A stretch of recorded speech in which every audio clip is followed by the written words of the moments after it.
Bienvenue sur Cam News 24, la première chaîne info en continu du Cameroun. C'est l'heure du journal. À la une de l'actualité ce soir, lutte contre le VIH-Sida, des points focaux en formation dès ce jour à Douala.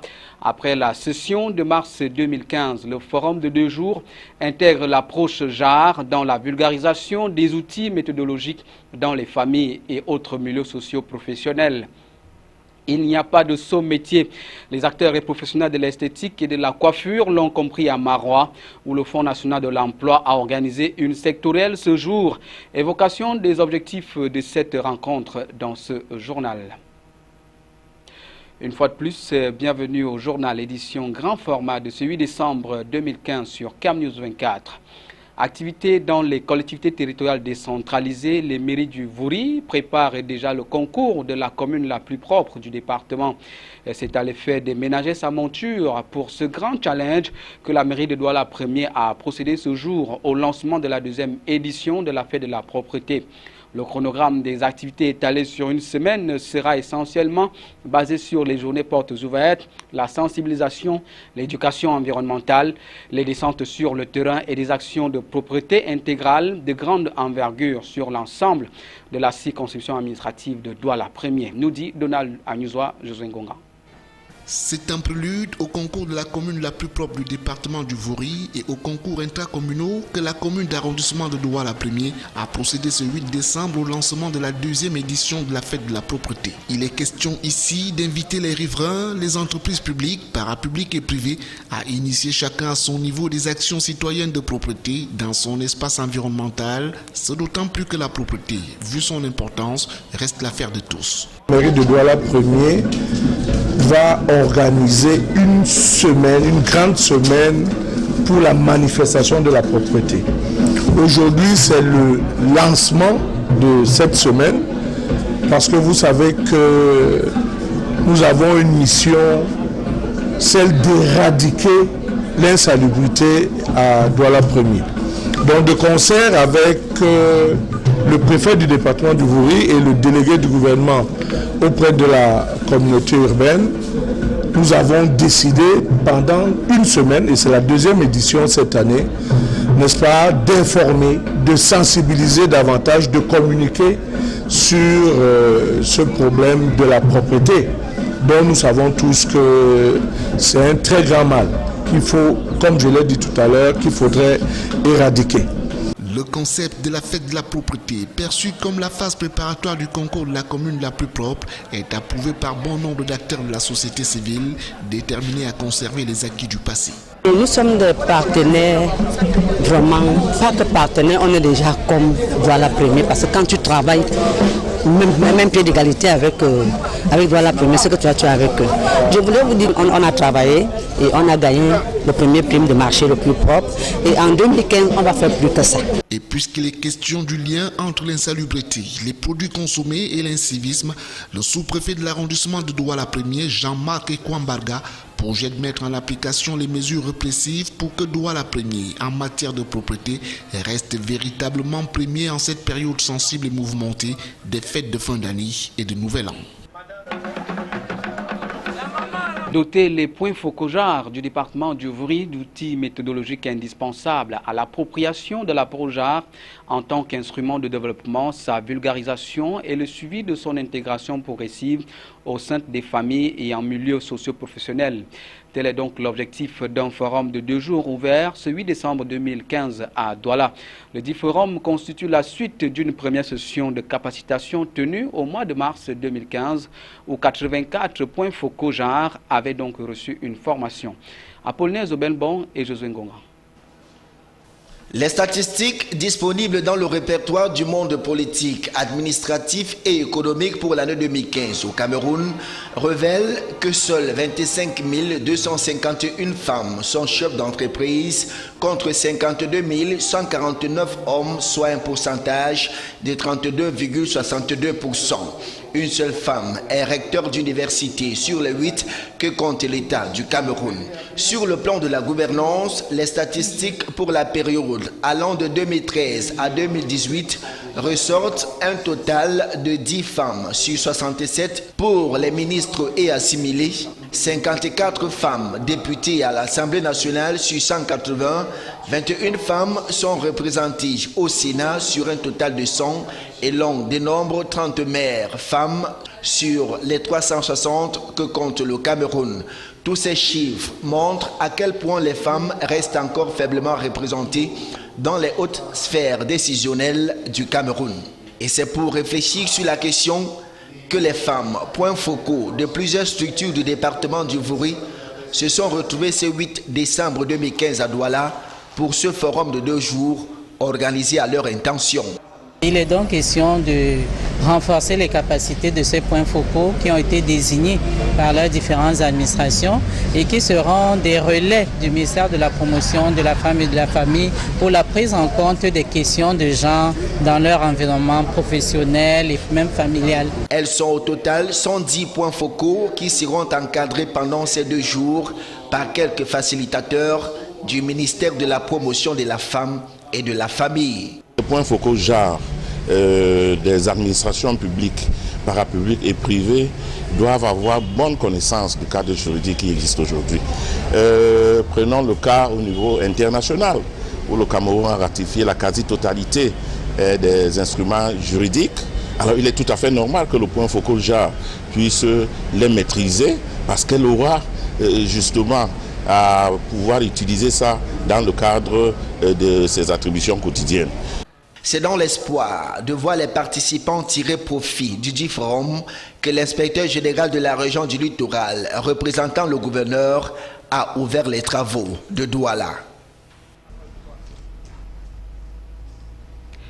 L'ANACOM s'ouvre au grand public. Le laboratoire national de contrôle de qualité du médicament et d'expertise veut vulgariser ses missions. Son directeur général, Mme Rose Ngonombala, était face à la presse ce mardi 8 décembre 2015 à Yaoundé.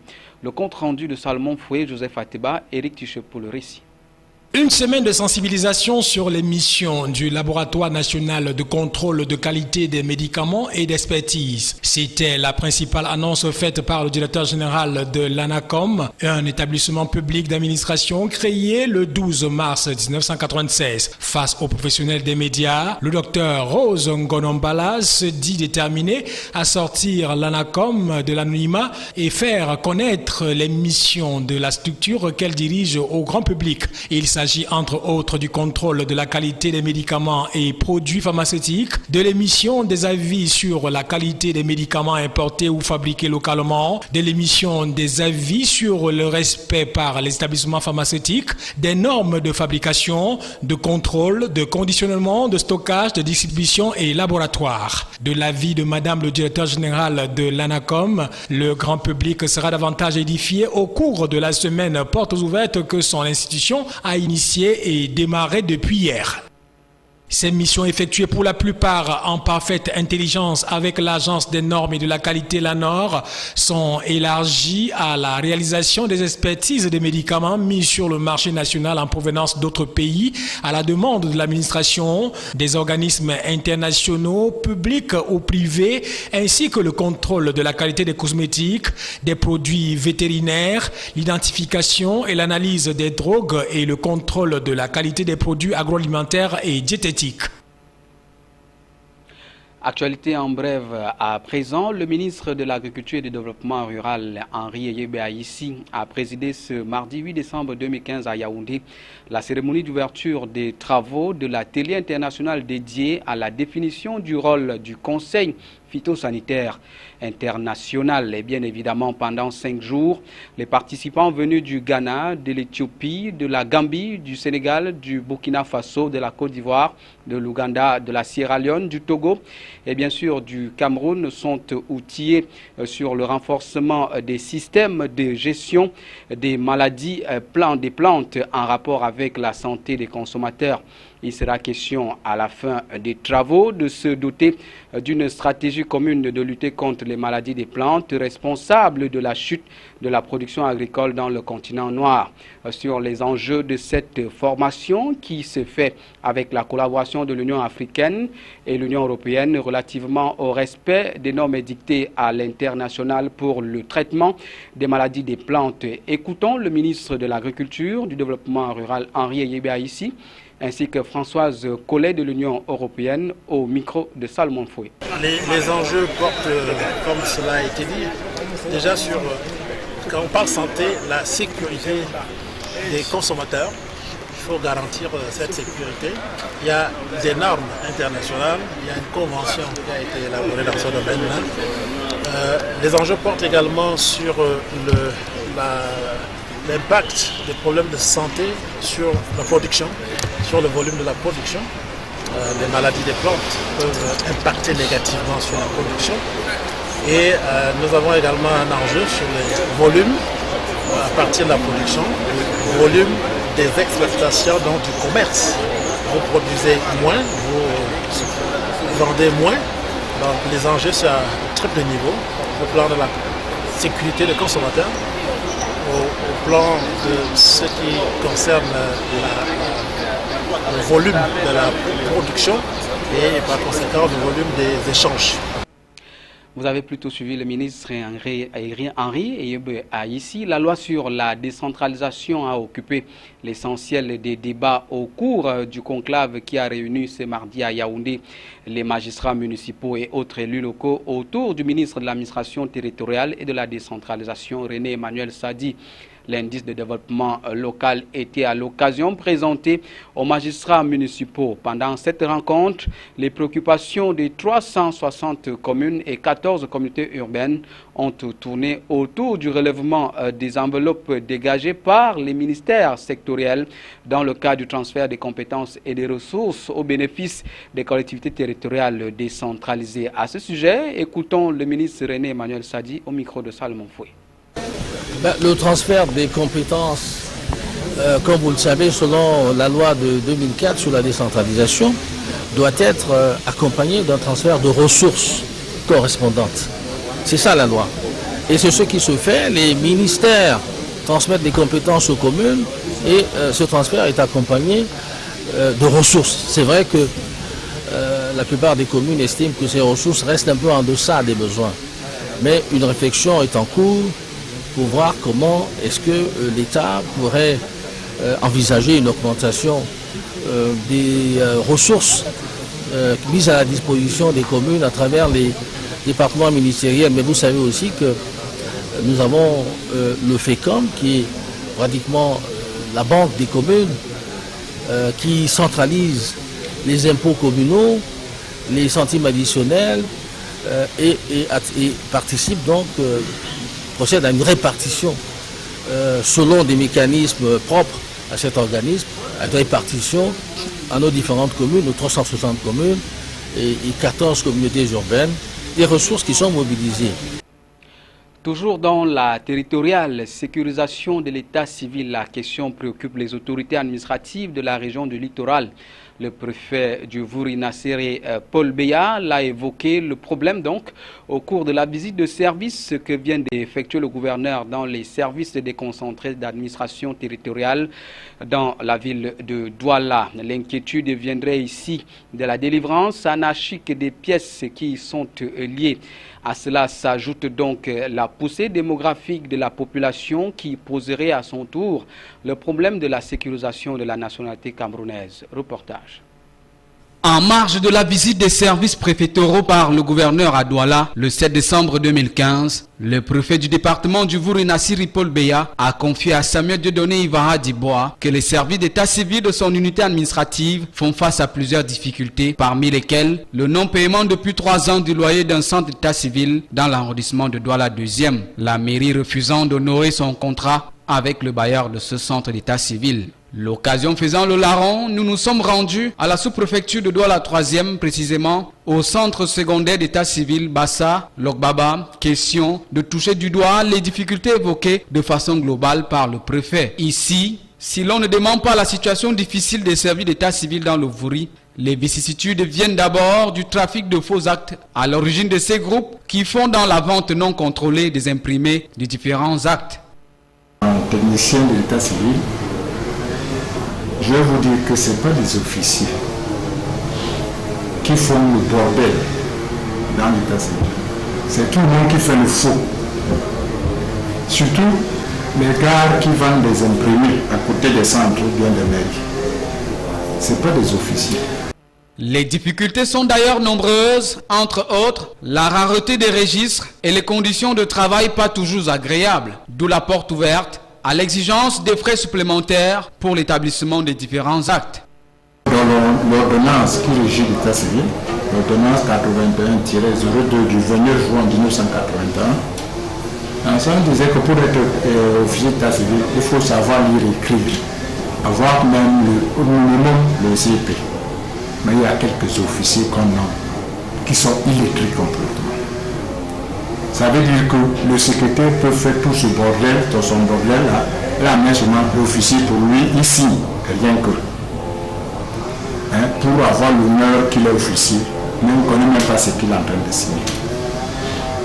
Dans la commune d'arrondissement de Douala 3e, la prise en compte du boom démographique de la population a commencé à trouver des pistes de solutions avec la création de nouveaux centres d'état civil, question de créer la proximité entre ces administrations et les populations locales. Le boom démographique, dans l'arrondissement de Douala 3e, on venait de créer deux nouveaux centres. Le centre de Ngoti Bakoko et le centre de Japoma 2. Le centre de Ngoti Bakoko est dans le village Ngoti. Le centre de Japoma, c'est à la cité Sade, en Banga, la lumière de Japoma, là au 16e arrondissement. En mi-décembre, un séminaire de formation à l'intention des officiers et autres responsables dans l'établissement des actes d'état civil va se tenir à Douala. Beaucoup d'espoir se font donc sur cette initiative du Bureau national d'état civil BUNEC entamée il y a quelques jours dans la région de l'Est Cameroun. Extrême Nord, coiffure et l'esthétique, opportunités et menaces d'un secteur pourvoyeur d'emploi dans la ville de Maroua. C'est le fil conducteur d'une sectorielle organisée à l'intention des professionnels de ce secteur par le Fonds national de l'emploi. L'objectif de cet atelier est de rechercher des solutions aux multiples problèmes rencontrés par les acteurs de ce secteur. Le compte rendu de Célestin Tabouli, succès. Dans la région de l'extrême nord, nombreux sont ceux qui sont de plus en plus attirés par le métier de la beauté en général, de la coiffure et de l'esthétique en particulier. Au regard du nombre considérable d'acteurs qui les pratiquent et les nombreux services qui y sont vendus, il est certain que ce secteur, pourvoyeur d'emplois et de revenus, peut considérablement contribuer à l'économie locale. C'est dans ce sens que le Fonds national de l'emploi vient d'organiser une sectorielle sur le thème « Coiffure et esthétique, opportunités et menaces d'un secteur pourvoyeur d'emplois dans la ville de Maroua ». L'objectif étant ici de sensibiliser les professionnels du métier sur la nécessité d'harmoniser les programmes de formation afin d'améliorer la qualité et le rendement de prestations de cette filière génératrice d'emplois qui est malheureusement en pleine crise d'identité. Plus spécifiquement, il s'est agi au cours de l'atelier d'identifier les problèmes auxquels font face les acteurs et trouver des solutions appropriées, de ressortir l'importance de ce secteur dans l'économie locale, de développer un partenariat actif entre les acteurs et le FNE, de contribuer à la valorisation du secteur de la coiffure, entre autres. En présidant la cérémonie d'ouverture de cette sectorielle, le premier adjoint préfectoral du Diamaré a invité les participants à faire une analyse des points faibles auxquels sont confrontés les professionnels, notamment en ce qui concerne la formation et les ressources humaines capables de relever le défi dans ce secteur. Le directeur régional du FNE pour l'extrême nord a quant à lui souligné que cet atelier permettra la reconnaissance des métiers de la beauté par les pouvoirs publics, d'assurer l'application d'un code de déontologie, d'encourager l'esprit de créativité, de promouvoir l'emploi et de bénéficier des mesures d'appui technique offertes par le Fonds national de l'emploi. L'actualité telle que vécue au-delà de nos frontières à présent, ce 8 décembre 2015, régional en France, les tractations s'intensifient. Suspense dans le Grand Est. On parle également de football. Michel Platini qui plaide sa cause devant le tribunal arbitral du sport à Lausanne. Chine noyée sur la pollution, les Pékinois tentent de s'adapter. En Centrafrique, premières auditions des soldats français dans l'enquête sur les viols sur des enfants. Et bien évidemment, au Bataclan, les Eagles of Death Mental se recueillent devant le lieu du drame du 13 novembre dernier. La synthèse de la page internationale, c'est avec nos confrères de l'AFP. Dernière tractation avant la clôture du dépôt des listes pour le second tour des régionales. Le socialiste Jean-Pierre Masseret va-t-il maintenir sa candidature dans l'Est? Rien n'est moins sûr. Le président sortant du Conseil régional de Lorraine fait en effet face à la grogne de certains de ses colistiers. Si 1 sur 2 se désiste, il sera obligé de retirer sa liste, comme le réclame le PS. En Bretagne, Jean-Yves Le Drian, largement en tête pour le second tour, refuse, lui, une fusion avec les écologistes. Michel Platini à Lausanne, il comparaît devant le tribunal arbitral du sport. Ce dernier doit statuer sur sa suspension provisoire dans l'affaire du paiement controversé de 1 800 000 €. Décision d'ici à vendredi. Masque respiratoire de rigueur dans les rues, les Pékinois font face comme ils le peuvent à un nouvel épisode de smog. L'alerte rouge a été décrétée dans la capitale. Conséquence, trafic clairsemé, écoles fermées. La pollution tue des centaines de milliers de personnes chaque année en Chine. Premières auditions pour 4 soldats français mardi à Paris dans l'affaire des soupçons de viol d'enfants en Centrafrique en 2013 et 2014.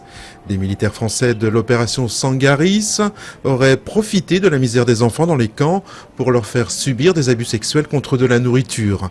Au total, 14 militaires sont mis en cause. Ils avaient rejoint U2 lors d'un concert à Bercy lundi soir. Les membres du groupe de rock californien Eagles of Death Metal, qui se produisait au Bataclan lors de l'attentat djihadiste du 13 novembre, sont revenus se recueillir mardi sur les lieux du drame. L'attaque a fait 90 morts, dont le responsable commercial du groupe. Fin de ce journal, merci de l'avoir suivi. Retenez que l'info continue sur CAMnews 24 et sur le site www.camnews24.com. Mesdames, Messieurs, bien, bonsoir.